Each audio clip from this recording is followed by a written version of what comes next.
kind of using CDJs, and you have to evolve with the times, unfortunately. It's not to say that you've got to just throw away the old and kind of and just focus on the new. It's taking that kind of that new shift that's happening and being ready for it and being ready to embrace it. So I'll give you one quick example. So Japan leads the world when it comes to automation and robotics. So most of the machines and the robots that are in factories that are doing these tasks and doing these jobs that used to previously be done by humans are now being done by these machines that Japan globally leads the world in supplying these machines. Okay, so their biggest customer is obviously China, because China's got a lot of factories that manufacture things.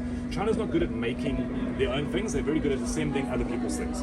Okay, so now, obviously, even just with the mentality on that Far East, the guy that was interviewing the CEO of the Japanese kind of robotics and automation company, he asked him, he said, like, "Are you not worried about the jobs that your machines are going to be kind of replacing?"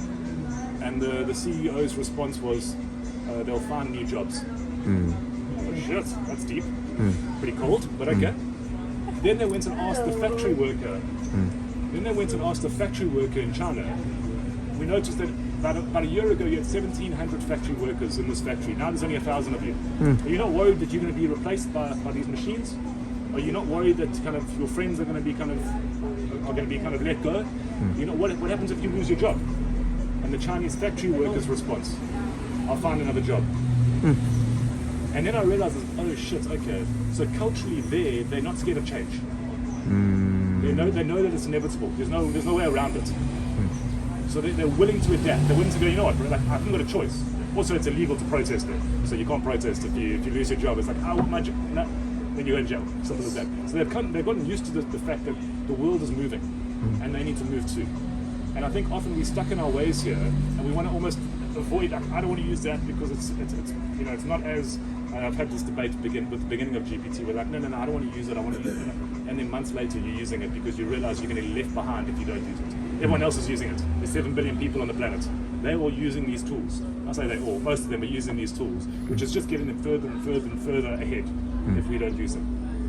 And it's tricky because there's so much, like almost every day there's new technologies and stuff coming out. But this AI evolution that we're going through right now it's here to stay. It's not going anywhere. So I would say make the most of it and get to know it. So get to understand it. So like I mentioned something earlier, prompt engineering. Prompt engineering is a way of getting the best out of those AIs rather than just saying, I want this, or show me this, or what is this? Is this true or false? Like, don't use it in those kind of ways. Use it, give it context. Give it a bit of thought to your prompt.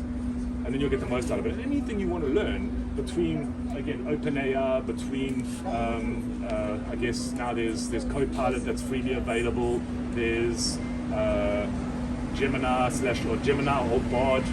There's Anthropic, Anthropic was a company that was started by the original engineers of OpenAI, and then they moved away to start their own company. So Anthropic is also very good. But don't just, again, take the first answer from all of them. I use a combination of them all. I'm like kind of taking a conversation I'm having here, I'm pasting into this one, I'm getting its response, and it's kind of like confirmation that the information is correct.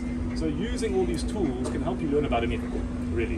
And then again, like there's websites, like I said, reading is one of those things, and this might be I say it a bit tongue in cheek, but one of my friends that I work with, his name's Cesware, and he's from the Eastern Cape.